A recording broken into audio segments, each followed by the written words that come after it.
Hello guys, welcome back to my YouTube channel knowledge with Diksha. और आज इस video में हम डिस्कस करने वाले हैं very short 5 year previous question. तो जो भी स्टूडेंट्स एलएलबी कर रहे हैं या बीए एलएलबी कर रहे हैं और जिनका भी सब्जेक्ट है पब्लिक इंटरनेशनल लॉ, जिसका कोड है K3002, तो उनके लिए वीडियो बहुत ज़्यादा हेल्पफुल रहने वाली है, क्योंकि इस वीडियो में हमने 5 ईयर के प्रीवियस क्वेश्चन, जो कि वेरी शॉर्ट क्वेश्चन है, जो रिपीटेड क्वेश्चन होते हैं, उनको यहाँ पे हमने नोट किया है। तो चलिए हम इनको डिस्कस करते हैं। तो यहाँ हमारा फर्स्ट क्वेश्चन है, आश्रय को परिभाषित कीजिए। एजाइलम क्या है, उसकी हमें यहाँ पे डेफिनेशन देनी है और अच्छे से एग्जाम्पल से समझाना है। सेकंड क्वेश्चन है, जुस कोजिन्स का अर्थ स्पष्ट कीजिए। तो इसकी जो भी डेफिनेशन है उसको यहाँ पे हमें डेफिनेशन देनी है। अगर कोई केस लॉ है तो उससे यहाँ पे डिफाइन करना है। थर्ड क्वेश्चन है, एकात्मवाद और द्वैतवाद पर संक्षिप्त टिप्पणी लिखिए। तो ये बहुत ज़्यादा इंपॉर्टेंट है, कभी कभी ये हमारा शॉर्ट में भी पूछ लिया जाता है, तो इसको जरूर तैयार कर लें। उसके बाद फोर्थ है, अंतर्राष्ट्रीय विधि के स्रोत के रूप में विधि के सामान्य सिद्धांत। तो ये जो विधि के सामान्य सिद्धांत हैं, ये कई बार पूछा गया है प्रीवियस ईयर में, तो आप इसको जरूर तैयार करें। उसके बाद फिफ्थ क्वेश्चन है, प्रथागत अंतर्राष्ट्रीय विधि को परिभाषित कीजिए। तो जो अंतर्राष्ट्रीय विधि में जो हमारी प्रथा का जो महत्व है, जो यहाँ पे इसके सोर्सेज हैं, उनमें से इसको डिफाइन करना है। क्वेश्चन है, मान्यता वापसी। तो जब कोई एक स्टेट दूसरे स्टेट की जो मान्यता खत्म हो जाती है तो उसे मान्यता वापसी कहते हैं, तो यहाँ पे उसको डिफाइन करना है।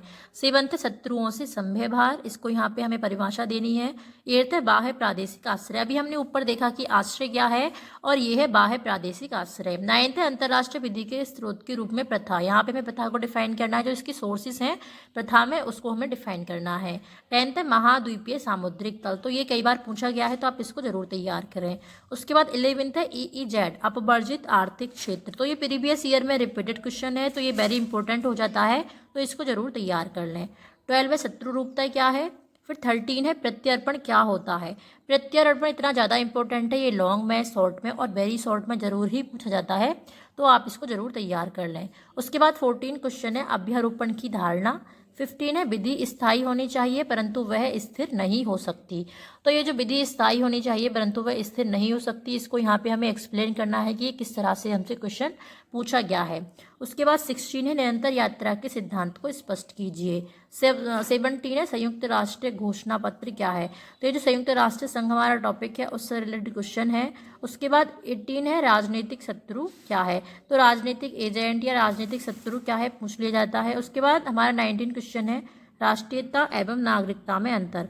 तो नेशनलिटी एवं सिटीजनशिप में हमें यहाँ पे डिफरेंस देना है, तो हमें यहाँ पे इसको अच्छे से बताना है।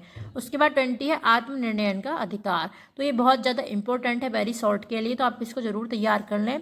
तो ये हमारे यहाँ पे 20 क्वेश्चन थे, जो कि वेरी शॉर्ट के लिए बहुत ज़्यादा इंपॉर्टेंट है पब्लिक इंटरनेशनल लॉ के, तो आप इन क्वेश्चंस को जरूर तैयार कर लें।